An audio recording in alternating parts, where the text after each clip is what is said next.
monde des chercheurs. C'est un foisonnement de scientifiques de haut niveau investis dans le domaine de la recherche fondamentale ou appliquée. Les domaines sont très variés comme la physique, l'économie, la médecine, la philosophie, la chimie, le droit, l'informatique et bien d'autres encore.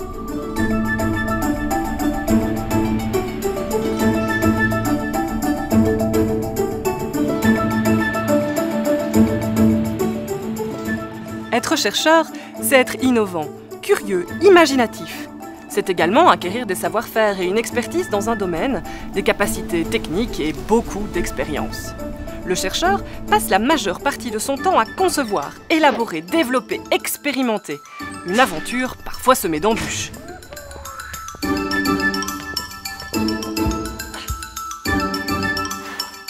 Il doit aussi interpréter, rédiger, communiquer, publier. Et le chercheur est petit face à sa recherche, mais passion et persévérance sont ses meilleurs alliés pour atteindre ses objectifs.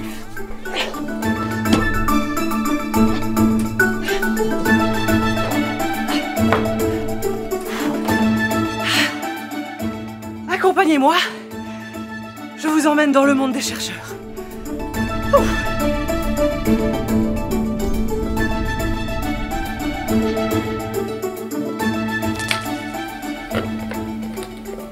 Moi, j'ai voulu faire la géographie pour deux raisons. La première, c'est que j'aimais et les sciences sociales, et que la géographie, c'est une des rares disciplines où on peut vraiment combiner les deux. Et la deuxième raison, c'est que je voulais faire de la coopération au développement, et il existe un master de coopération au développement. Et un des bacs qui mène à ce master, c'était le baccalauréat en géographie. Donc c'est comme ça que je me suis retrouvée dans les études de géographie. Finalement, j'ai bien aimé la discipline en tant que telle. On sait déjà beaucoup de choses et donc je suis restée en géographie. Et quand j'ai fini mes études, j'ai planifié, je voulais partir faire le tour du monde. Et donc j'avais déjà prévu mon trajet, tout ce que je voulais visiter, tout ça. Et puis j'ai vu l'offre d'emploi pour l'assistanat ici à Namur, qui combinait plein d'aspects de choses que j'avais envie de faire. C'était pour faire une thèse dans le sud, c'était aussi donner des cours. Tout ça j'aimais bien, donc je me suis dit je postule et si je suis prise, je fais ça. Et si je suis pas prise, je pars faire mon tour du monde. Et voilà, j'étais prise. Et donc du coup c'est comme ça que je me suis retrouvée dans la recherche.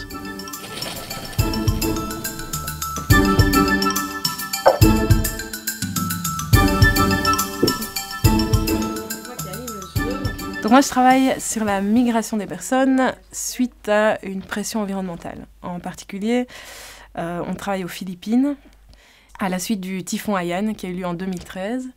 Et on observe en fait que les gens, ils ont plutôt décidé de rester. La majorité, ils ne sont pas partis, alors qu'on s'attend, quand il y a un événement comme ça, que les gens partent.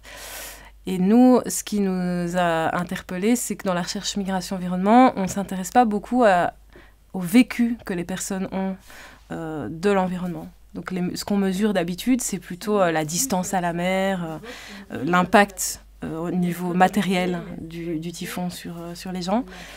Et nous, on a voulu se concentrer plutôt sur les émotions que les gens vivent dans leur environnement. Et ça, c'est super difficile à mesurer. C'est difficile de venir près de quelqu'un et de lui demander « Tiens, c'est quoi les émotions que tu vis dans ton environnement ?»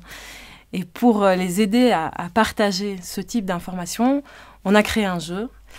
Et donc, dans ce jeu, il y avait des images et des émoticônes. On leur demandait d'associer les émoticônes avec les images. Et ça les a vraiment amenés à partager leur vécu de l'environnement. Et en particulier, on a ressenti comment le typhon est venu changer leur vécu. Et ça, après, on peut mettre en lien avec des variables qui mesurent la quantité de gens qui partent ou qui ne partent pas, donc la migration. Et on peut mieux comprendre les dynamiques migratoires en lien avec l'environnement. Pour moi, la recherche, on ne la fait pas que pour soi. Il y a vraiment une question à se poser, c'est pourquoi on l'a fait au niveau sociétal et quelle est exactement la connaissance qu'on a envie d'apporter à toute la connaissance qui existe pour donner un sens finalement à ce qu'on fait. Et là, on va trouver de la motivation, bien sûr, pour faire de la recherche.